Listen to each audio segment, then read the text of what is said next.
365 రోజుల్లో అన్నీ అలాగే ఉండవు కదా. కష్టాలు వస్తాయి, ఇబ్బందులు వస్తాయి, కన్నీరు వస్తాయి, ఏడుస్తూ దుఃఖము, వేదన అని. నిజంగా ఏడ్చే పరిస్థితులు వస్తే అది వేరే విషయం. కానీ మనం అలాంటి పరిస్థితులు లేకపోయినా ఏడుస్తూ ఉంటాం. ఎందుకంటే అదొక గిఫ్ట్ అనుకుంటాం. కొంతమంది బాధపడుతూ ఉంటారు. అనవసరంగా బాధపడొద్దండి, అనవసరంగా ఏడొద్దండి. ఏడుస్తూ అలాగే మూలకు కూర్చోవద్దండి. ఏడుస్తూ కన్నీళ్ళు దుడుచుకుంటూ మూలకు కూర్చుంటే జీవితం మనం ముందుకు సాగలేం. ఏడ్చొచ్చు తప్పులేదు, కన్నీళ్ళు దుడుచుకోవచ్చు తప్పులేదు, కానీ కూర్చోవద్దు, సాగిపోండి. విజయానికి మార్గం నేరుగా ఉండదు. అది వంకర వంకరగా, వేవీగా, సైనసాయిడల్గా ఉంటుంది. అసలు నీకు అన్ని పరిస్థితులన్నీ ప్రతికూలంగా ఉన్నాయంటే అర్థం ఏంటంటే you are really in the core of the will of God. పరిస్థితులు ప్రతికూలంలో, తుఫానులు, ఇబ్బందుల్లో ఉన్నావు, దీంట్లో నుండి బయటపడలేని నా సొంత ప్రాంత భవిష్యత్తు నేను ఏమన్నా వచ్చినానో ఏమో, అమెరికాకు ఊరికే వచ్చినానని కొంతమంది అనుకుంటారు. ఈ చదువు ఊరికే చదువుతున్నానే, ఈ గ్రూప్ ఊరికే చేస్తున్నానే, ఇలాగ ఊరికే చేస్తున్నానే, బహుశా నా సొంత ఐడియానా, మా ఫ్రెండ్సా, ఇరుగు పొరుగు చెప్పారా అని బాధపడతా ఉన్నావేమో. God can convert your failure to a success. మొదటి కీర్తనల గ్రంథానికి నారుమడి, ఉపోద్ఘాతం, విషయ సూచిక, సంక్షిప్తమైన సారాంశం. సాధారణంగా మనం ఎక్కడైనా లైబ్రరీ, బుక్ స్టాల్కి వెళ్ళినప్పుడు ఏదైనా ఒక బుక్ తీసుకోవాలనుకుంటే ఆ బుక్లో ఇండెక్స్ చూస్తాం. ఇండెక్స్ని బట్టి ఒక కంటెంట్ ఎలాగుందా అని అనుకుంటాం. అలాగే కీర్తనలో కూడా ఒకటో కీర్తన ఇండెక్స్ లాంటిది. ఇక్కడ 5 ప్రాముఖ్యమైన సంగతులు జ్ఞాపకం చేసినాడు. మొదటిది దుష్టులు, తర్వాత వారికి ఆపోజిట్ సజ్జనులు, రెండవది భక్తిహీనులు, వారికి వ్యతిరేకం భక్తులు, మూడవది ఆనందించువారు, ఆనందం లేకుండా పుట్టువలే ఎగిరిపోయేవారు, నాలుగవది ధర్మశాస్త్రం విషయమే మక్కువ కలిగిన వారు, ధర్మశాస్త్రం అంటే వాక్యం అంటే ఇష్టం లేనివారు, ఐదవది ఆఖరిది ధన్యులు, ధన్యత కోల్పోయినవారు. ఈ 5 రకాలైన ప్రజలను గురించి ఆయన ప్రస్తావిస్తూ 3వ వచనంలో ఒక భక్తుడు, ఒక ధన్యుడు, ఒక నీతిమంతుడు, ఒక సజ్జనుడు, ఒక ఆత్మీయుడు ఎలాంటి పరాకాష్ట ముగింపులోనికి వస్తాడో ఒకే వరుసలో తెలియజెప్పారు. అతడు చేయనదంతయు సఫలమగను. Whatsoever he shall doeth it shall be prosperous. అతడు ఎలాగుంటాడు? చేయనదంతా చేసేవి కొన్ని, ఒక 50% అంటే పర్లేదు, 20% అంటే ఓకే పర్లేదు. అతడు చేయనవన్నీ 100 చేస్తే 100 సఫలం, 50 చేస్తే 50 సఫలం. సాధ్యం అంటారా? ఎవరికి వీలవుతుంది అంటారు? ఎవరు ఇలాగ చేస్తారంటారు? ఈ లక్షణాలు ఉన్నవాళ్ళు. ఏ లక్షణాలు? మొదటి 2 వరుసల్లో 3వ వచనంలో చెప్పబడ్డాయి. ఇక్కడ ఒక 5 విషయాలు ఉన్నాయి. అవి ఏరుకోవటానికి మనం ప్రయత్నం చేస్తాం. మీకు నిద్ర రాకపోతే ఒప్పుకుంటే నాతో కూడా ప్రయత్నం చేయండి. మొదటిది, మొదటి కీర్తన 3వ అధ్యాయం, మొదటి కీర్తన 3వ వచనం. అతడు నీటి కాలువల, అతడు, ఈ మాట మీరు అతడు చేయనదంతే సఫలమాగు. కనుక మొదట అతడు ఏం చేస్తున్నాడు? నీటి కాలువల దగ్గర మనకు కనిపిస్తున్నాడు. నీటి కాలువల యోరు, ఈ నీళ్ళ దగ్గరే ఆయన ఉన్నాడు. హిజ్ పొజిషన్, అతని స్థానం. ఏంటి నా ఈ నీళ్ళు ఎక్కడి నుంచి వచ్చినాయి? కాలువలు ఎక్కడి నుండి వచ్చినాయి? ఆ కాలువలు ఏం జ్ఞాపకం చేస్తున్నాయి? ఎవరు పెట్టారు ఈ కాలువలు? ఎన్ని కాలువలు ఉన్నాయి? ఈ ప్రశ్నల పరంపర ఇలాగే ఉంటుంది. కానీ కొంత మనం అర్థం చేసుకోవటానికి ప్రయత్నం చేస్తే నది ఉంటేనే నీటి కాలువలు వస్తాయి, నది లేకుండా కాలువలు రావు. నది ఉంటే డ్యామ్ వస్తుంది, డ్యామ్ ఉంటే కాలువలు వస్తాయి. లెఫ్ట్ కెనాల్, రైట్ కెనాల్ అంటారు. 2 ఇక్కడైతే కాలువలు బహువచనము, భవిష్య 2 కంటే ఎక్కువ ఉండవచ్చు. అది ఎక్కడ వచ్చింది? 46వ కీర్తన, Psalm 46.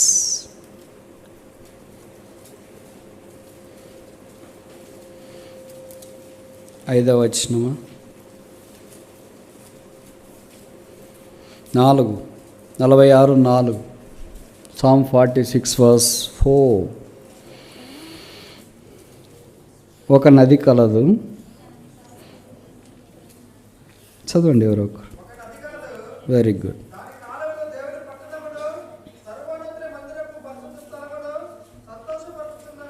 Thank you brother. Love feast మరి ఎక్కడే తిన్నట్టున్నారు కదా. Thank you, praise Lord. ఒక నదేం ఒకటే, కాలువలేం చాలా ఉన్నాయి. దాని కాలువలు దేవుని పట్టణమును, సర్వోన్నతుని మందిర పరిశుద్ధ స్థలమును సంతోషపరచుచున్నాయి. కనుక నదికున్న అల్టిమేట్ ఉద్దేశం ఏంటంటే సంతోషం కలగజేయడం. ఈ నది ఎండిపోయేది కాదు.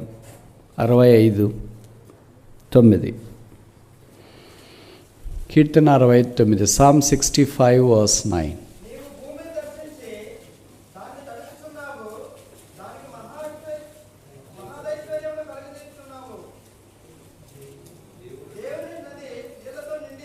చాలు, దేవుని నది నీళ్లతో నిండి ఉన్నది. కనుక ఇది ఎండిపోయింది కాదు, ఇట్స్ ఎ పెరీనియల్ రివర్. నదులు 2 రకాలు మీకు తెలుసు కదా. పెరీనియల్ ఒకటి అంటే ఎప్పుడు జీవనదులు అంటారు, వర్షకాలపు నదులు అంటారు. జీవనదులు ఎప్పుడూ ప్రవహిస్తూనే ఉంటాయి, వర్షకాలపు నదులు వర్షకాలంలో మాత్రమే ప్రవహిస్తుంటాయి. విశ్వాసులు కూడా 2 రకాలు. జీవనదుల్లాగా ఎప్పుడు వాళ్ళకి 365 రోజులు వాళ్ళు ప్రవహిస్తూనే ఉంటారు. కొంతమంది సీజనల్ బిలీవర్స్ ఉంటారు, అట్లా సీజనల్గా వస్తుంటారు వాళ్ళు. They are seasonal believers. But perennial believers అంటే వాళ్ళకి ఎలాంటి పరిస్థితి ఉన్నా ఎట్లున్నా వాళ్ళు దేవుని దగ్గర కనిపిస్తుంటారు. కనుక ఈ నదిని గురించి ఆదికాండం 2వ అధ్యాయంలో చెప్పబడింది. ఒక నది కలదు, ఆ నది పాయలై 4 పాయలు ఉంది. ఆ 4 పాయలకు ఒక్కొక్క పాయకు ఒక్కొక్క పేరు పెట్టినారు. 4 పాయలు 4 దిక్కులను జ్ఞాపకం చేస్తున్నాను. అలాగే భవిష్యత్ కాలువలు అంటే ఇది వాస్తవం అని నేను చెప్పను, ఊరికి నేను గెస్ చేస్తున్నాను. ఇవి కూడా 4 ఉండొచ్చు, 4 దిక్కులకు. దేవుడు భవిష్యత్ 4 కాలువల ద్వారా 4 దిక్కులను సస్యశ్యామలం చేయటానికి పూనుకున్నాడేమో. కనుక మొదట ఆయన దగ్గర మనం ఉన్నామా లేదా, ఆయన దగ్గరికి వచ్చినామా లేదా. ఆ నదే యేసుక్రీస్తు ప్రభువు. బైబిల్లో రాయబడింది కదా. ఇప్పటికే నేను ఎక్కువ రెఫరెన్స్లు చెప్పిన, ఈశ్వరుకు నేను అన్ని ఎక్కువ చెప్పను. నది ఎక్కడ ప్రవహించునో అక్కడ సమస్తము బ్రతుకును. ఆ నదే యేసుక్రీస్తు ప్రభువు. పాత నిబంధనలు అంతా అలాగ రకరకాలుగా రూపంలో ఆయన కనిపిస్తూ వచ్చినాడు అనాలజీ. కొత్త నిబంధనకు వచ్చిన తర్వాత కల్వరి శిలువ మీద నుండి రక్తపు ఊట నది వలె ప్రవహించింది. ఆ రక్తపు ఊట దగ్గరికి ఎవరు వచ్చి శుద్ధీకరించబడుతున్నారో వారు కడగబడి పరిశుద్ధపరుస్తారు. నది అల్టిమేట్ ఉద్దేశం చెప్పాను, సంతోషం. అలాగే నది దగ్గరికి వచ్చిన మనిషి యొక్క అల్టిమేట్ డెస్టినేషన్ సంతోషం. ఆ సంతోషం దేన్ని బట్టి కలుగుతుందంటే నది దగ్గరికి వచ్చిన తర్వాత నీళ్ళు తాగితే కలుగుతుంది కదా, దప్పికి తీరితే కలుగుతుంది కదా, నీళ్ళని చూస్తే కలుగుతుంది కదా. అలాగే సిలువ దగ్గరికి వచ్చిన తర్వాత యేసుప్రభువుని చూసినప్పుడు, ఆయన శ్రమలు చూసినప్పుడు, ఆయన బాధ చూసినప్పుడు, ఆయన రక్తాన్ని చూసినప్పుడు, ఆయన రక్తాన్ని మనం ప్రోక్షించుకున్నప్పుడు, విశ్వాసం ద్వారా రక్తం చేత కడగబడుతున్నప్పుడు ఆనందం వస్తుంది. దాన్ని 51వ కీర్తనలో కీర్తనాకారుడు అన్నాడు, రక్షణానందము. కనుక ప్రభువారు మనకు ఆనందం దయచేస్తాడు. అది యేసునందు మనకు కలుగుతుంది. కనుక ప్రభు దగ్గరికి ఎప్పుడు వచ్చినా ఆయన ఆనందం అనుగ్రహిస్తాడు. Joy unspeakable, full of glory. భక్సింగ్ గారి టెస్ట్ మనకి ఇచ్చిన క్యాప్షన్ అది.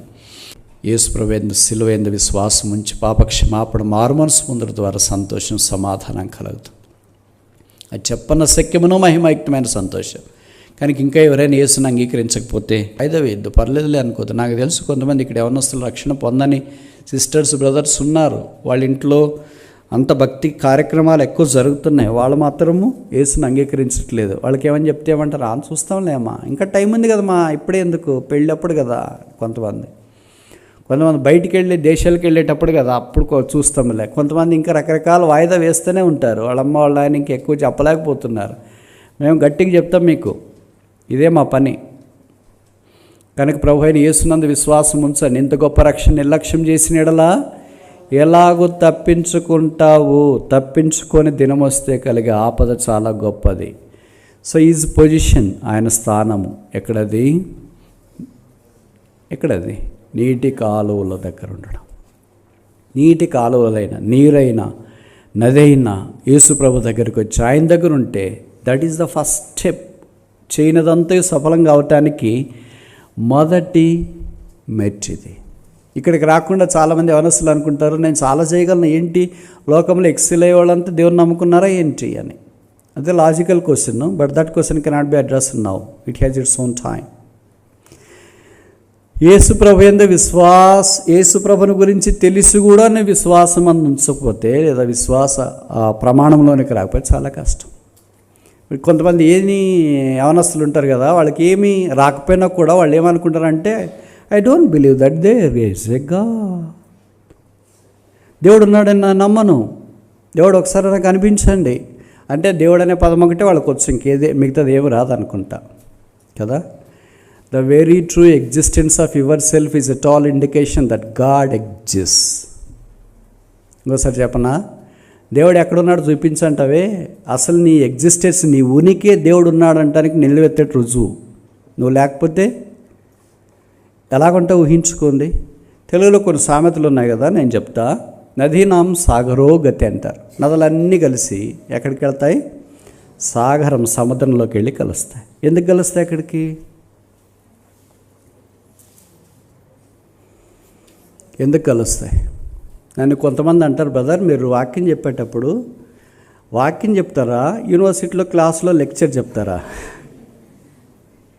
నేను అన్నాను వాళ్ళకి రెండే చెప్తా అని చెప్పిన. కనుక I speak two things. I have everyday this exercise. ఆదివారాలు ఈ ఎక్సర్సైజ్, సోమవారం నుండి శనివారం దాకా అక్కడ ఎక్సర్సైజ్ ఉంటుంది. సో ఎందుకు కలుస్తాయి నదుల్లో, సముద్రంలో? అమ్మా, I was so close to the answer. That is the natural process. ఎక్కడికి వచ్చినా ఎక్కడికి వెళ్ళాలా? ఎక్కడి నుండి వచ్చినాయి నీళ్లు?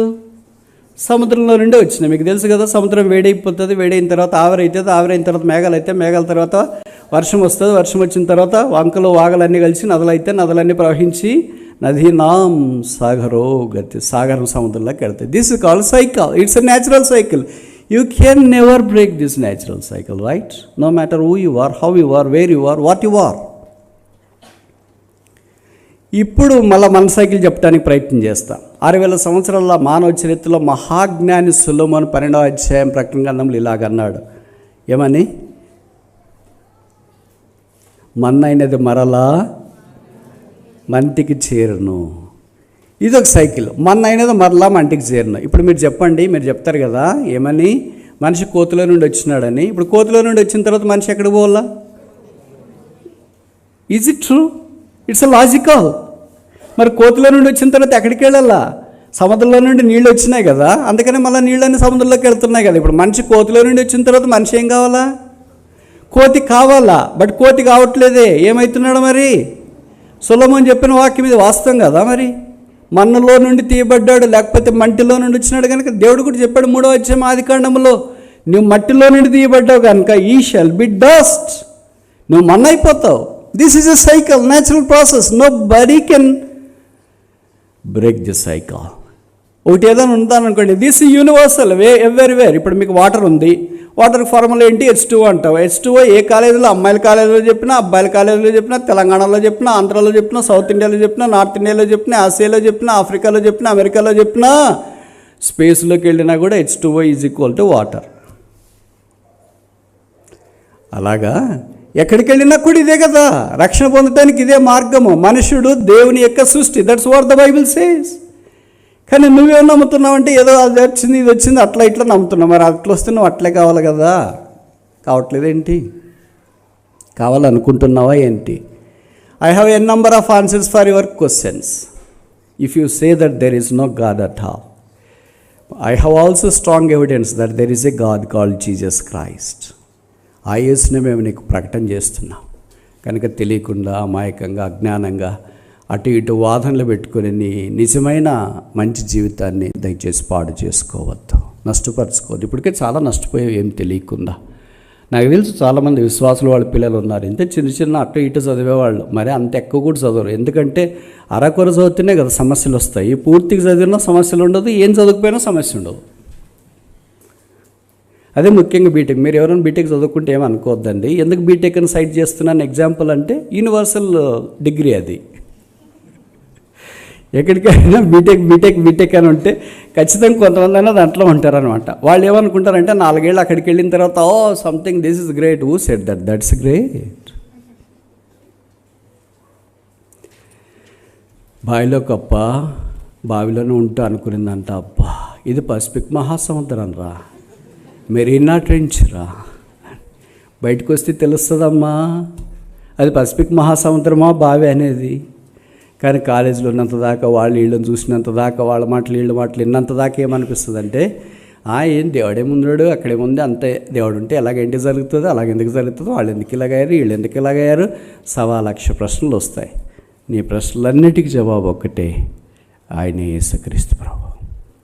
విశ్వాసముతో యేసు ప్రభు సిలువ దగ్గరికి వచ్చి నీ పాపముల కొరకు ఆయన చనిపోయి సమాధి చేయబడి తిరిగి లేచినాడని నమ్మితే పాప క్షమాపణ పొందుతావు, జీవితం మార్చబడుతుంది, ఆధ్యాత్మికమైన ఆశీర్వాదంలోనికి నీవు వస్తావు.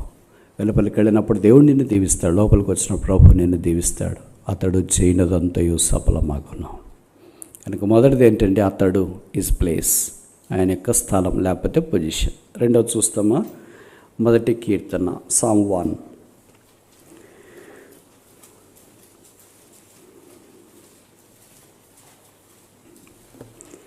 verse 3. మొదటి కీర్తన 3వ వచనం, నాటబడినదై ఈజ్ ప్లాంటేషన్. నాటబడడం వేరే, అక్కడ తెచ్చి ఉంచడం వేరే. కొన్ని క్రోటన్ మొక్కలు చూసింటారు కదా మీరు.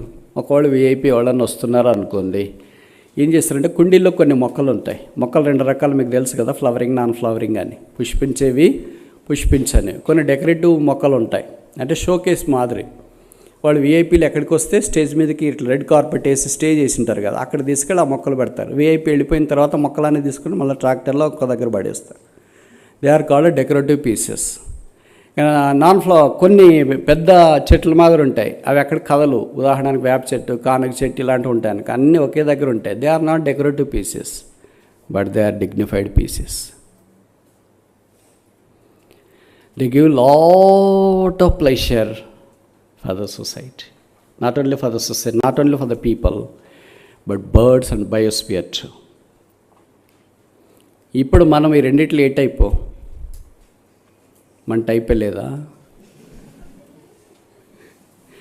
డెకరేటివ్ పీసెస్ మాదిరి విఐపీలో ఆరాధన కార్యక్రమాలు అటు ఇటు వచ్చినప్పుడు కుండీలో మొక్కల వల్ల అలాగొచ్చేసి వాళ్ళు పోయిన తర్వాత మళ్ళీ తీసుకెళ్ళి ట్రాక్టర్లో అక్కడ ఎక్కడో మూలకు పడేసి మళ్ళీ ఇంకొక విఐపీ ప్రోగ్రామ్ ఎక్కడ ఉంటే అక్కడికి తీసుకెళ్ళే రకమా?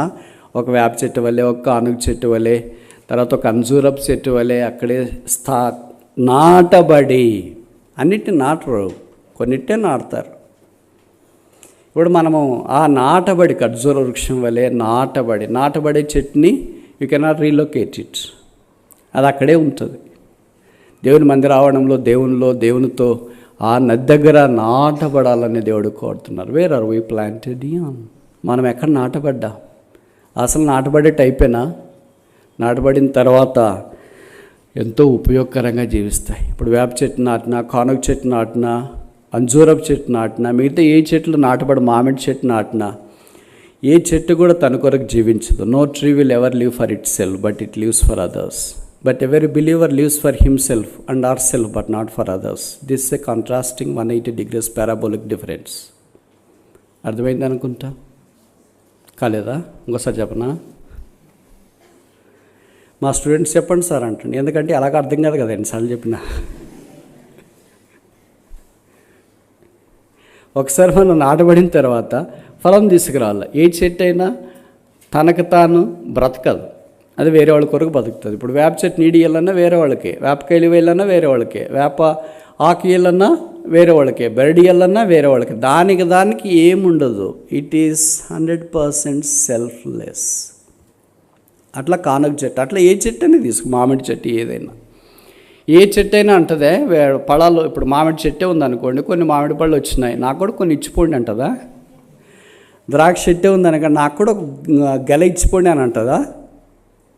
అంటే అర్థం ఏంటంటే మీ కొరకు మీరు జీవించొద్దండి, అందరూ వేరే వాళ్ళ కొరకు జీవించండి అని కాదు దీని అర్థం.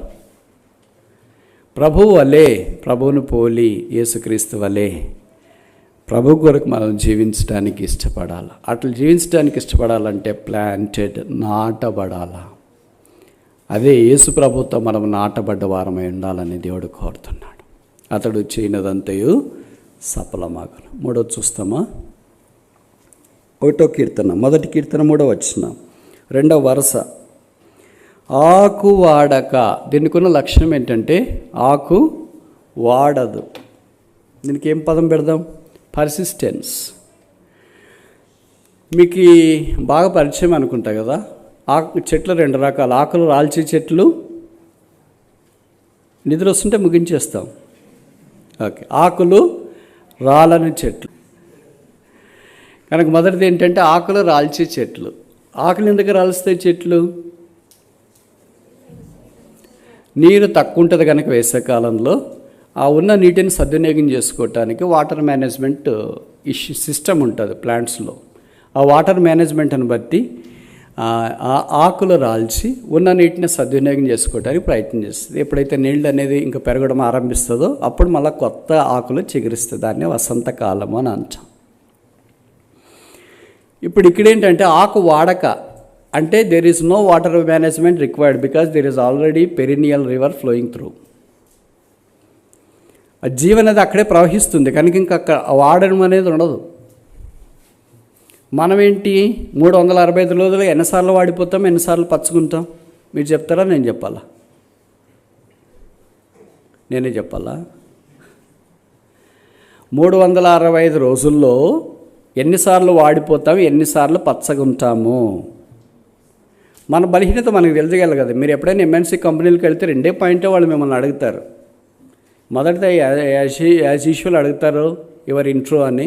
ఇంట్రో ఏదో మీరు చెప్తారు, అంటే ఇంట్రడక్షన్ అనేది చెప్పేస్తారు. తర్వాత what is your weakness and what is your strength. అప్పుడు మీరు చెప్పినారు నాకు అసలు నా వీక్నెస్లు అంటేనే నాకు గుర్తులేదంటే that is your weakness. A strong person knows how weak he is, in which areas he weak is. ఓ బలమైన వ్యక్తికి తను ఏ విషయాల్లో బలహీనో తెలుస్తుంది, అలాగే ఏ విషయాల్లో బలవంతుడు కూడా తెలుస్తుంది. మరి మన బలహీనత ఏంటి తెలియాలి కదా. మనం ఎప్పుడు వాడిపోతాం తెలియాలి కదా.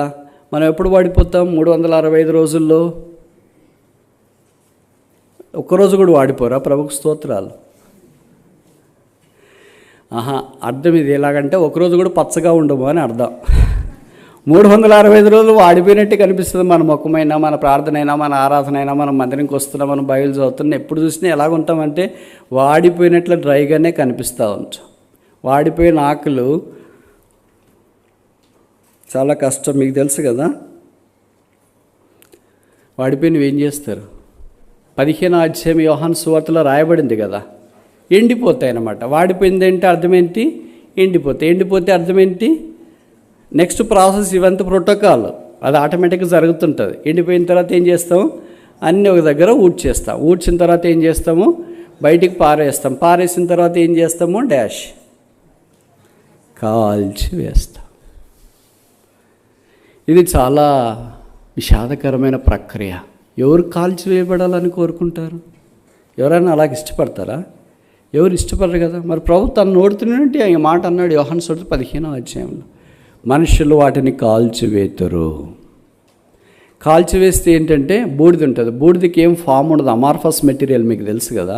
High people, high tech people, very ఏమంటారు talented people, multi talented people, MNC people, rich people, high end people ఇలాగ రకరకాలుగా మనం చెప్తాం. కాల్చివేసి ఉన్న బూడిదని తీసుకెళ్ళి బ్రదర్ ఇది ఏ బూడిదో చెప్పండి, ఇది ట్విన్ సిటీసా, విలేజెసా, తెలంగాణనా, ఆంధ్రానా, భారతదేశమా అండి అంటే నో ఐడెంటిఫికేషన్ అట్ ఆల్. దానికి ఏం చెప్పడానికి ఉండదు. అంటే దాని అర్థం ఏంటంటే it lost its original form, దాని యొక్క రూపాన్ని కోల్పోయింది, దాని ఉపయోగాన్ని కోల్పోయింది, తర్వాత దాని విలువను కోల్పోయింది, దాని స్థానాన్ని కోల్పోయింది, దానికున్న వినియోగాన్ని కోల్పోయింది. It lost all the things including its form. వాడిపోతే అంత ప్రమాదం ఉంది. నేను ఈ మాటలు చెప్తే మీరు అనొచ్చు ఏం చేస్తావు బ్రదర్, వాడిపోవాలని లేదు, కానీ వాడిపోయే పరిస్థితులు వస్తే మరి ఏం చేస్తాము? 365 రోజులు అన్నీ అలాగే ఉండవు కదా. కష్టాలు వస్తాయి, ఇబ్బందులు వస్తాయి, కన్నీరు వస్తాయి, ఏడుస్తూ దుఃఖము, వేదన అని నిజంగా ఏడ్చే పరిస్థితులు వస్తే అది వేరే విషయం. కానీ మనం అలాంటి పరిస్థితులు లేకపోయినా ఏడుస్తూ ఉంటాం, ఎందుకంటే అదొక గిఫ్ట్ అనుకుంటాం. కొంతమంది బాధపడుతూ ఉంటారు. అనవసరంగా బాధపడొద్దండి, అనవసరంగా ఏడొద్దండి, ఏడుస్తూ అలాగే మూలకు కూర్చోవద్దండి. ఏడుస్తూ కన్నీళ్ళు దుడుచుకుంటూ మూలకు కూర్చుంటే జీవితం మనం ముందుకు సాగలేం. ఏడ్చొచ్చు తప్పులేదు, కన్నీళ్ళు దుడుచుకోవచ్చు తప్పులేదు, కానీ కూర్చోవద్దు, సాగిపోండి. ఒక స్టేట్మెంట్ ఇలాగుంది, the path to the success is not straight but it's sinusoidal. ఇంకోసారి చెప్పనా, the path to the success is not straight but it's sinusoidal. విజయానికి మార్గం నేరుగా ఉండదు, అది వంకర వంకరగా వేవిగా సైనసాయిడల్గా ఉంటుంది. అంటే దాంట్లో ఇచ్చుపల్లాలు ఉంటాయి, కష్టసుఖాలు ఉంటాయి, దుఃఖాలు ఉంటాయి, బాధలు ఉంటాయి, కన్నీరు ఉంటుంది, చెమట ఉంటుంది, వేదన ఉంటుంది, కృంగుదల, అవమానాలు, ఇలాంటి పరిస్థితులన్నీ గుండా వెళుతూ ఉంటాయి. అంతే విజయం వస్తుంది. విజయశాలి ఆగిపోయేవాడు విజయశాలి కాలేడు. బహుశా నువ్వు ఏదో క్విట్ కావాలనుకుంటున్నావేమో, చదువు, గ్రూపు, పరీక్షను, ఎగ్జామ్స్, ఏదో ప్రిపేర్ అవుతున్నాను రా, ఇదేం నా వల్ల కావట్లేదు, ఏదో కాలేజీ వెళ్తున్నా నా వల్ల కావట్లేదు, లేదా ఇది పలాని నేను వెళ్తున్నా. Don't quit. ప్రభు నిన్ను ఒక ఉద్దేశంతో తీసుకుని వెళ్తున్నాడు. అసలు నీకు అన్ని పరిస్థితులన్నీ ప్రతికూలంగా ఉన్నాయంటే అర్థం ఏంటంటే you are really in the core of the will of God. పరిస్థితులు ప్రతికూలంలో, తుఫానులు, ఇబ్బందుల్లో ఉన్నావు, దీంట్లో నుండి బయటపడలేని నా సొంత ప్రాంత భవిష్యత్తు నేను ఏమన్నా వచ్చినానో ఏమో, అమెరికా ఊరికే వచ్చినానని కొంతమంది అనుకుంటారు. ఈ చదువు ఊరికే చదువుతున్నానే, ఈ గ్రూప్ ఊరికే చేస్తున్నానే, ఇలాగ ఊరికే చేస్తున్నానే, బహుశా నా సొంత ఐడియానా, మా ఫ్రెండ్సా, ఇరుగు పొరుగు చెప్పారా అని బాధపడతా ఉన్నావేమో. God can convert your failure to a success, your backlash to a blessing. దేవుడు నీ కృంగుదలని, అవమానాన్ని ఆశీర్వాదంగా మారుస్తాడు. It is possible with God, nothing shall be impossible with God. ఆయనకు అసాధ్యమైనది ఏమైనా కలదా? ఇప్పుడు నేను ఒక ప్రశ్న అడిగితే మీరు జవాబు చెప్పండి, ఎందుకంటే నేనే చెప్తా ఉంటే మీరు డల్ అయిపోతున్నారు. ఎందుకంటే మటన్లో ఉన్న ప్రభావం అది. This is true May brothers and sisters, real. మీరు చూడండి, ఆదివారము వెజిటేరియన్ తిని నిద్రపోండి, పొరపాటు కూడా మీకు నిద్ర పట్టదు. అటు ఇటు కదులుతూనే ఉంటారు, మొబైల్ చూస్తూనే ఉంటారు, ఇదేంటి నిద్ర పట్టట్లేదు. అలా కాకుండా మాంసం తిని, మటన్, గొర్రె మాంసం తిన్నారనుకో, నిద్రపోకూడదు అని అనుకున్నా కూడా, మీరు బైబిల్ చదవాలనుకున్నా, ప్రార్థన చేయాలనుకున్నా కూడా మీకు తెలియకుండానే కళ్ళు మీరు భరించుకున్నంత ఏమైపోతాయి, భారం అయిపోతాయి. యేసుప్రభు శిష్యులతో అన్నట్లు మీరు చాలా భారంగా ఉన్నారు. ఓకేనా? సో ఇప్పుడు విషయం ఏంటంటే, జవాబు చెప్పండి. ఏం ప్రశ్న అడగలేదా? అడగకుండానే జవాబు చెప్పమన్నానంటే మీరు జవాబు చెప్తాను కూడా రెడీగా ఉన్నారని గొప్ప విషయం, చాలా మంచిది. దేవుడు అసాధ్యాలు సాధ్యం చేస్తాడు. ప్రశ్న ఏంటంటే, ఈ మాట బైబిల్లో ఎన్నిసార్లు రాశారు? మొదట ఎక్కడ రాశారు, చివరి ఎక్కడ రాశారు, కొత్త నిబంధనలు ఎక్కడ రాశారు, పాత నిబంధనలు ఎక్కడ రాశారు? ఇప్పుడు ఎతికితే మీకు కనిపించదు. అది ఎట్లా స్పాంటేనియస్ డిఫాల్ట్గా వస్తుంది కదా, ప్రశ్న అడిగిన వెంటనే నోట్బుక్ తెరవడం, బైబిల్ తెరవడం. చూడండి, కొన్ని మనకి డిఎన్ఏలోనే వస్తాయి అవి.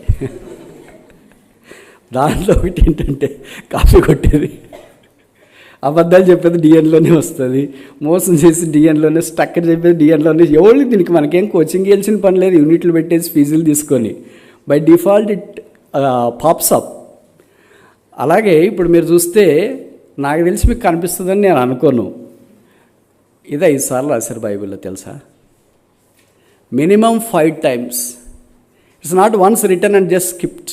ఒకసారి ఏదో రాసేసారులే అని స్కిప్ కాలేదు, రిపీట్ చేసినారంటే అర్థం ఏంటంటే time and again this is repeated in order to క్యాటర్ the spiritual need of the people of that particular generation.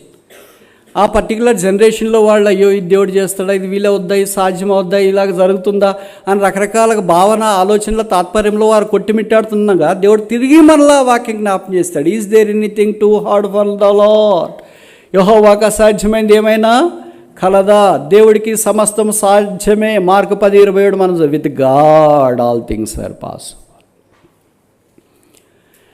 God can able to do all things. దేవుడు అన్నీ చేయటానికి సమర్థుడు. ఆయన ఎంత మనం విశ్వాసం ఉంచినప్పుడు మన ఆకు వాడక ప్రభు నడిపిస్తుంటాడు. చాలా సందర్భాల్లో మనం వాడిపోయి, కృంగిపోయి, డస్సిపోయి, ఏం చేయాలో తెలియక అలాగే బలహీన పడిపోయి వాళ్ళు చాలామంది ఉన్నారు. ముఖ్యంగా యవనస్తులు ఈ దినాల్లో మానసికంగా బలహీనంగా అవుతున్నారు. I don't know why you become so weak. ఏం చెప్పాలా, ఆ పదం అనొచ్చా? తెలుగులో చెప్తానులే, ఇంగ్లీష్లో కొద్ది కష్టంగా ఉంటుంది అది. మానసికంగా ఎందుకు బలహీనం అయిపోతున్నారు? ఒకసారి ఫెయిల్ అయిపోతే ఇంతే ఫెయిలే, ఒకసారి ఎవరైనా తిడితే నన్ను ఇంతే తిట్టేది, ఒకసారి వీసా రిజెక్ట్ అయితే ఇంతే అయ్యేది, ఒకసారి ఇంకేదైనా జరిగితే ఇంతే అయ్యేది, ఒకసారి ఏదైనా పెళ్లి ప్రపోజల్ వచ్చి తర్వాత డ్రాప్ అయితే ఇంతే అయ్యేది. ఇంకెంత వాళ్ళ క్లైమాక్స్కి పోయేదాన్ని చైన్ రియాక్షన్కి ఎలాగ తీసుకుంటారంటే బెంజిన్ చైన్ రియాక్షన్ మాదిరి తీసుకుంటారు. ఇంక నా బతికింతే, నా పుట్టుకింతే, నా చదివింతే. అట్లా కాదమ్మా, అట్లెందుకు అనుకుంటున్నావు అని ఎవరైనా కౌన్సిల్ చేయడానికి ప్రయత్నం చేస్తే లేదు మీకు తెలియదు, అసలు నేను పుట్టక ముందు కూడా అంతే అంట మా మమ్మీ చెప్పింది నాకు. అక్కడ స్టార్ట్ చేస్తాను, నీకు తెలుసా? అక్కడ అప్పుడు కూడా అలాగేనంట, కానీ ఎలాగో పుట్టినాడంట, తర్వాత చనిపోయేదంట, తర్వాత ఉయ్యాల మీద నుండి పడ్డానంట, తర్వాత ఇంకేదో అంత స్టోరీ ఎట్లా గుర్తొస్తుందో ఏమో తెలియదు. జ్ఞాపక శక్తి మంచిదానికి ఉండదు. నేను చెప్పేవాడిని 100% అబద్ధం అనేవాళ్ళు ఎవరన్నా చేయొద్దండి. 100% సత్యం. Is it not true? It's true, doubly true. ఇలాగ మీరు బలహీన పడతారు, మీరు కృంగిపోతారు, మీ అమ్మ నాన్న ఏం చేస్తారు, ఇంక మీ చుట్టే తిరుగుతూ ఉంటారు. వాడు కొడుకు ఎవరో ఉంటారు కదా, వాడు ఏంటి మా అది పట్టుకుని ఊరికి ఆమె ఏమంట చదువుకోదంటున్నా, వదిలేయండి. అది ఈమెకి వినిపిస్తుంది, వదిలేయండి అన్నాడు కదా కొడుకు. సరే కొడుకునే చూసుకోండి, నేను వద్దులే, నన్ను అనలేదులే, మీరు అసలు నన్ను పట్టించుకోవద్దులేండి, రాదు. ఈ ఇద్దరి మధ్యలో తల్లిదండ్రుల సంఘర్షణ, పోరాటము. అంతలోకి ఆదివారం వస్తుంది, ఏం చేయాలో ప్రభు మమ్మల్ని కూడా తీసుకోవాలి. వాళ్ళకి బీపీలు ఎక్కువైతే, షుగర్లు ఎక్కువైతే. చాలామంది తల్లిదండ్రులు శారీరకంగా బలహీనలు కావటానికి కారణం ఏంటంటే వాళ్ళ ఇంట్లో ఉన్న యవనస్తులు. ఇంకోసారి చెప్పనా, young ungodly children are responsible for the old age problems of their parents. This is not a bold statement anyway, but this truth statement. ఎందుకంటే తల్లిదండ్రులకున్న మమకారం ఏంటంటే పిల్లల మీద వాళ్ళు ఎక్కువ పెంచుకుంటారు. దట్స్ ఏ మేజర్ డ్రాబ్యాక్ అనుకుంటా. అది కూడా మనం ఏదైనా ఎక్కువ ఊహించుకుంటాం, అదే చాలాసార్లు ప్రాబ్లం. మనకి ఏదైనా ఒక సీట్ వస్తుంది, ఆ సీట్ వచ్చిన తర్వాత 4 ఏళ్ళు అయిపోతుంది, అయిపోయిన తర్వాత క్యాంపస్ సెలెక్షన్ తర్వాత ఎంఎన్సీ తర్వాత ఇంకా డ్రెస్ వేసుకొని టక్ టక్ టక్ అని నడుస్తుంటే అంత లోపల ఏదో అమెరికా ప్రపోజల్, ఆ తర్వాత అక్కడికి వెళితే బెంజి కార్ అనుకుంటే ఇక్కడ ఫెయిల్ అయ్యి బ్యాక్లాగ్లు పెట్టుకొని కూర్చుంటా. అప్పుడేమనుకుంటా, బ్రదర్ నేను మీకు ఒక విషయం చెప్పనా, అసలు ఇట్లా జరుగుతుందని నా జీవితంలోనే అనుకోలేదు. That is life. ఇంకోసారి చెప్పనా, you do not think even in your dream that it will happen to you. That is life. What you think will never happen in your life, that is life. జీవితం అంటే చాలా నిర్వచనాలు ఉన్నాయి, కొన్ని నిర్వచనాలు మాత్రం ఇప్పుడు చెప్పాను. మనం ఏది కళలో కూడా, పగటి కళలో కూడా ఇలాగ ఉంటుందని అనుకోలేదు అనేదే జరుగుతుంది. ఇట్లా జరుగుతుందని నేను ఊహించలేదు, అదే జరుగుతుంది. ఇట్లా వస్తుందని ఊహించలేదు, అదే వస్తుంది. మరి ఆగిపోవాలన్నా ఇప్పుడు? అందుకనే కదా వాడిపోయాము. ఆకు వాడక మనం వాడిపోయాం కనుక మన పేరెంట్స్ మీద ఆటోమేటిక్ రిఫ్లెక్ట్ అవుతుంది. అది your welfare is directly proportional to the welfare of your parents. You got my point? This is equation number 1. It is not inversely proportional, it is directly proportional. Your spirituality, తర్వాత your growth, your prosperity, your success, your maturity, your high understanding, all your godliness is directly proportional to the welfare and health of your parents. మీరు చాలా సంతోషంగా ప్రభువులో ఎదుగుతూ ఆకువాడక కాలమంద ఫలమిచ్చే చెట్ల వల్లే మీరు ఉన్నారనుకోండి, your parents will be all right. You need not visit Yashoda, you need not visit Kims, you need not visit Care. You can stay back at your home. మీరన్నీ ఇలాగ బాధపడి మానసిక సంక్షోభానికి గురైపోయి ఏం చేయాలో దిక్కుదోచక భోజనం మానేసి, నిద్రాహారాలు మానేసి, ఇంకా నా జీవితం చాలా అది ఇది అనుకుంటే వాళ్ళు మీ చుట్టూ తిరుగుతారు. అంతలోకి బీపీ ఎక్కువైతే షుగర్ ఎక్కువైపోతుంది, మీ సమస్య ఎక్కడో పోతుంది. ఇప్పుడు వాళ్ళని యశోదాకో, కిమ్స్కో, తర్వాత ఏదో కేర్కో ఎక్కడో అవుతా తీసుకెళ్లాల్సి వస్తుంది. అక్కడికి వెళ్ళి వారం 2 వారాలు అయిన తర్వాత నీ క్లాసులు పోతాయి, డిటర్న్ అయిపోతావు, బ్యాక్లాగ్లు అయిపోతాయి, పరిస్థితులు ప్రతికూలమైపోతాయి, ఆర్థిక పరిస్థితులు అన్నీ మారిపోతాయి, బండ్లు ఓడలు అవుతాయి, ఓడలు బండ్లు అవుతాయి. మీరు చిన్న వయసులోనే మానసికంగా బలవంతులు కాకపోతే పరిస్థితులన్నీ తారుమారుతాయి. మీకు ఈ చిన్న 20, 30, 40, 30 ఏళ్ళలోనే ఇంత బలహీనంగా ఉంటే మానసికంగా, వాళ్ళు 40, 50 ఏళ్ళు ఇంత ఇంకా మానసికంగా బలహీనంగా ఉంటారు కదా. మరి it is you who have to support them, who have to strengthen them. వాడిని బలపరిచి, వాళ్ళని ధైర్యపరిచి, మమ్మీ డాడీ ఏం కాదు, we are here, God is there to take care of us, be strong, be praying for us, keep instructing us. అలాగే మీరు ధైర్యపరుస్తూ ఉంటే, మా పిల్లలు మేము బలహీనంగా ఉన్నా కూడా మమ్మల్ని ధైర్యపరుస్తున్నారు. గుడ్డు పిల్లల్ని ప్రోత్సాహపరిచినట్లు ఉంటుంది. అలాగ అనుకోకుండా మనం కురింగిపోయి మనం ఇలాగ వాడిపోతే పరిస్థితులు అంతా మారుతాయి. ఇప్పుడు మీరు అక్కడ మారితే ఇక్కడ కూడా మారుతుంది. ఎందుకంటే churches are nothing but conglomeration of mini churches called families. సంఘాలంటే ఏమి? కుటుంబాల యొక్క సమూహము. మీరు ఆ కుటుంబం అక్కడే బాగాలేదు, ఈ కుటుంబానికి ఈ సమస్య, ఆ కుటుంబానికి ఈ సమస్య, వాళ్ళందరూ ఇక్కడికి వస్తారు. ఇక్కడికి వచ్చిన తర్వాత మళ్ళీ సంఘం కూడా ఇబ్బంది అవుతుంది కదా. మీరు బాగుంటేనే సంఘం కూడా సంతోషంగా ఉంటారు. మీరు బాగలేకుండా దుఃఖంలో వేదనలో ఉంటే చూడండి, ఇంతకుముందు మేము చదువుకునేటప్పుడు మేము రక్షణ పొంది మేము బాగుండేటప్పుడు టేబుల్ దగ్గర రోగగ్రస్తుల లిస్ట్ అంత ఉండేది కాదు, చాలా చిన్నగా ఉండేది. ఎవరో ముస్లిం ఉదక కొరకు మాత్రమే ప్రార్థన చేసేవాళ్ళు. ఇప్పుడు అదే లిస్టు పెద్దగా ఉంది, మిగతా లిస్టులు చిన్నగా ఉన్నాయి. పిల్లల భవిష్యత్తు కొరకు చిన్నగా ఉంది, చదువుల కొరకు చిన్నగా ఉంది, ఇమ్మిగ్రేషన్ కొరకు చిన్నగా ఉంది, పిల్లల అడ్మిషన్ కొరకు చిన్నగా ఉంది, ఈ తర్వాత గర్భవతులుగా సేఫ్ డెలివరీ కొరకు చిన్నగా ఉంది. ఇలాంటి దానికి రొటీన్గా జరిగే పాయింట్లన్నీ చిన్నగా ఉన్నాయి. ఈ అనారోగ్యం వాళ్ళ లిస్టు మాత్రం చాలా పెద్దగా ఉంటుంది. అది చేసి చేసి చేసి చేసి ఎంతకాలం అని చేయాలి? Maybe we are the reason for that. ఆకు వాడిపోయింది, ప్రభు ఆకులు చిగురింప చేయాలని కోరుతున్నాడు. చెట్టు ఆకులు రాల్చి అలాగే ఉంటే ఇది నేను ప్రపంచమంతా ఎడారై ఉండేది. వసంతకాలం వస్తుంది, ఆకులు చిగురిస్తాయి. సంసోనుకు తల వెంట్రుకలన్నీ తీసేసి అలాగే ఉండింటే ఇదే నన్ను క్రైస్తవం కనిపించింది కాదేమో. బైబిల్లో రాయబడింది, ఆయన తల మీద వెంట్రుకలు మొలవడం ఆరంభించాను.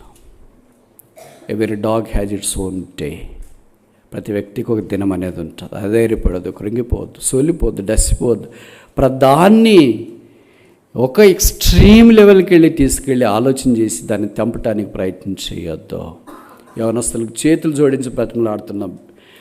The families rest upon you, the churches rest upon you, the society rest upon you, the country rest upon you. మీ మీద 4 తరాలు ఆధారపడ్డాయి. మీరు చాలా తేలిగ్గా తీసుకుంటున్నారు. పర్వాలేదులే అని అనుకుంటున్నారు, ఏమవుతుందిలే అని అనుకుంటున్నారు. నేను ఒకడే కదా, నేను ఫెయిల్ అయితే మీకేం బాధ, నేను రాకపోతే మీకేం బాధ, నేను ఇలాగుంటే మీకేం బాధ. నొకళ్ళు అండమాన్ నికోబార్లో ఉంటే అది వేరే విషయం. సమాజంలో ఉన్నావు, కాలేజీలో ఉన్నావు, ఇంట్లో ఉన్నావు, విశ్వాసుల మధ్యలో చాలా స్థలాల్లో ఉన్నావు. నువ్వు వాడిపోతే పక్కన కూడా వాడిపోతే. తెలుగులో ఒక సామెత ఉంది, మీకు తెలుసా? తెలుగు రాదనుకుంటా. Very good. ఆవులింపులకు లేదా ఆవులింతలకు అన్నదమ్ములు ఉంటారంట, కన్నీటికి అనాథులంట.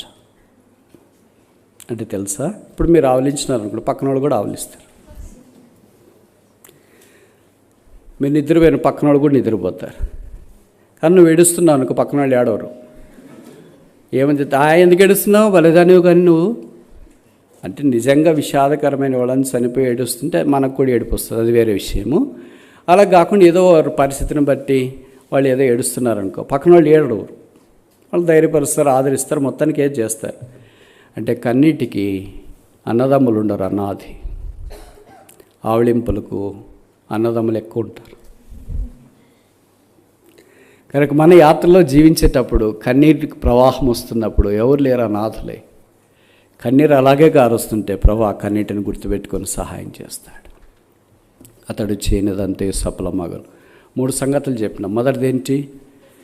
ఈజ్ పొజిషన్, ఆయన స్థానము నీటి కాలువల యోరన అంట. రెండవది ఏంటి? నాటబడి, ఈజ్ ప్లాంటేషన్, ఆయన నాటబడి ఉంటాడు, క్రోటన్ మొక్క వల్ల అటు ఇటు పోయేవాడు కాదు. మూడవది ఏంటి? అతడు ఆకువాడక, పర్సిస్టెన్స్, ఎప్పుడు ఒకే రకంగా ఉంటాడు. నాలుగవది ఏంటి? 1వ కీర్తన 3వ వచనం, Psalm 1:3, 2వ వరుస 2వ భాగం. తన కాలమందు, సెట్ పీరియడ్, ఇజ్ పీరియడ్, తన కాలం. మనమేమనుకుంటాం అంటే అన్నీ మన కాలంలో జరగాలనుకుంటాం. ఆయన అన్ని కాలంలో ఉన్నాడు. కాలాలు 4 మీకు తెలుసు కదా సంవత్సరంలో. వర్షకాలం వచ్చినా, వేసవికాలం వచ్చినా, చలికాలం వచ్చినా, గ్రీష్మకాలం వచ్చినా, వసంతకాలం వచ్చినా, ఏ కాలంలో వచ్చినా ఆయన మారడు. బైబిల్లో రాయబడింది యేసుక్రీస్తు నిన్న నేడు ఏకరీతిగా ఉన్నాడు. మనకి రకరకాల కాలాలన్నీ వస్తుంటాయి.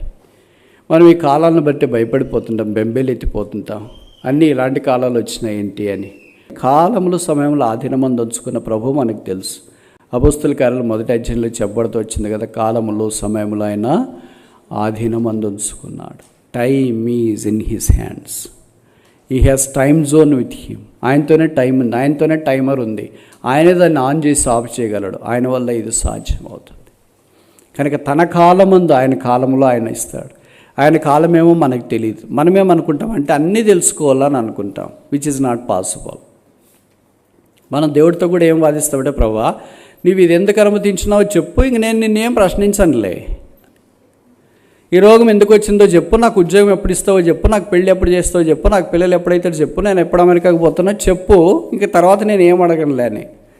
మన సంగతి దేవుడికి బాగా తెలుసు. చెప్పిన తర్వాత ఎట్లా చేస్తావు ప్రభువా అని అడుగుతాం.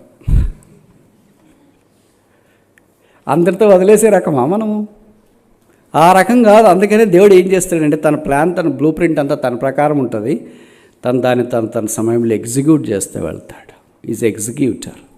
అందుకే Hebreu 1లో చెప్పబడింది, మహత్గల మాట చేత సమస్తాన్ని నిర్వహిస్తూ. ఆయన నిర్వహణ చేస్తున్నవాడు. ఆయన ఎప్పుడు పొరపాటు చేయడు, తప్పు చేయడు, అన్యాయం చేయడు, కీడు చేయడు, మోసం చేయడు, వంచన చేయడు.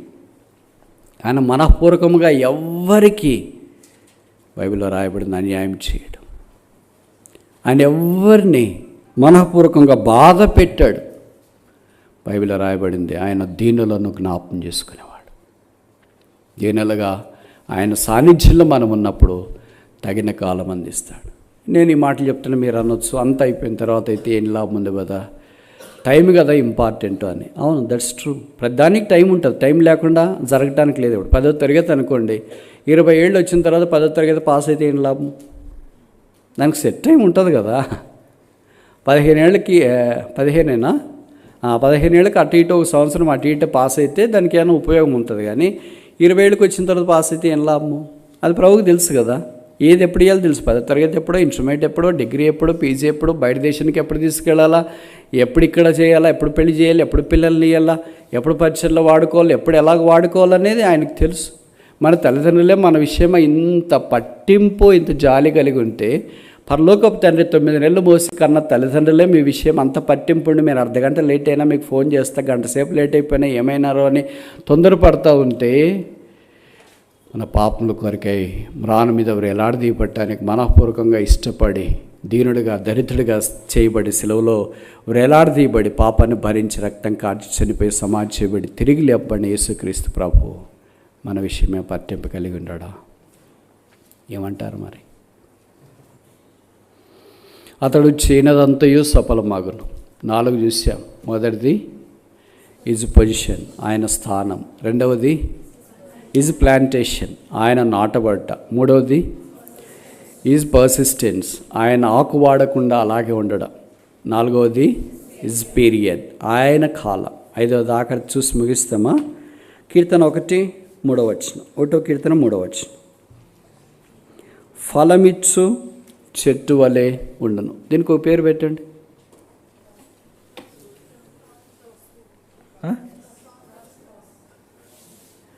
వెరీ గుడ్, చాలా బాగా ట్రై చేస్తుంది. ఇంత బాగా బైబిల్ అన్బాక్స్ చేసేవాళ్ళు, అనలిస్ట్ చేసేవాళ్ళు, అన్ఫోల్డ్ చేసేవాళ్ళు, అనలిస్ట్ చేసేవాళ్ళు అంటే ప్రభుకు స్తోత్రాలు. ఈజ్ ప్రొడక్షన్, ఆయన ఫలం. ఫలం లేనిది కాదు ఇది, గొడ్డుబారింది కాదు. లేకపోతే ఇంకో మాటలో చెప్పాలంటే కారు ద్రాక్షలు కాసేది కాదు, కానిది కాసేది కాదు. అతడు ఫలం ఇచ్చును. అతని ఫలాలు చాలా ఉన్నాయి. గలతీ 5:22 ఉంది కదా, ఆత్మ ఫలం ఏమనగా ప్రేమతో ఆరంభించబడుతుంది. కనుక ఫలాలంటే మనం మామూలు మామిడి పళ్ళు, జామ పండు, ఆ పళ్ళు, ఈ పళ్ళు అనుకుంటాం. దైవికమైంది ప్రేమ, సంతోషం, సమాధానం, దీర్ఘశాంతం, ఇలాగూ ఫలమిచ్చు చెట్టు. ప్రతి విశ్వాసి అలాంటి చెట్టుగా ఉండాలని దేవుని యొక్క ఉద్దేశం. అప్పుడు అతడు చేయనదంతయు సఫలమా. ఇప్పుడు ముగించక మునుపు ఏంటంటే ఈ 5 పాయింట్లు మన దగ్గర ఉన్నాయా లేదా? ఎస్ ఆర్ నో చెప్పు. ఒక మాటలో చెప్పొచ్చు కదా. ఎస్ ఆర్ నో కూడా చెప్పడానికి ఇబ్బంది అయితే డిస్క్రిప్టివ్ ఎప్పుడు రాస్తారు? ఎస్ ఆర్ నో, వై, ఎన్, ఇదన్నీ చెప్పండి. అవునా కాదా అనుమానం కదా. ఓకే, నేనే చెప్తా. ఇవన్నీ మనలో లేవు, ఒకే ఒక్కనిలో ఉన్నాయి. ఆయన యేసుక్రీస్తు ప్రభువు. అతడు యేసుక్రీస్తు ప్రభువు. చేయనదంతయు సఫలమగును. కానీ కీర్తన 1లో అతడు మనకు కనిపిస్తున్నాడు. ఆయనే యేసు. ఆయన యందు విశ్వాసం ఉంచడం ద్వారా తండ్రి చేసిన కార్యాలు కుమారుడే చేస్తారు. సాధారణంగా అంటారు కదా, ఇంట్లో కూడా తండ్రి వల్లే ఉన్నాడు, వాళ్ళ నాన్నగారు ఎంత కోపమో వీడికి కూడా అంతే కోపం అంట.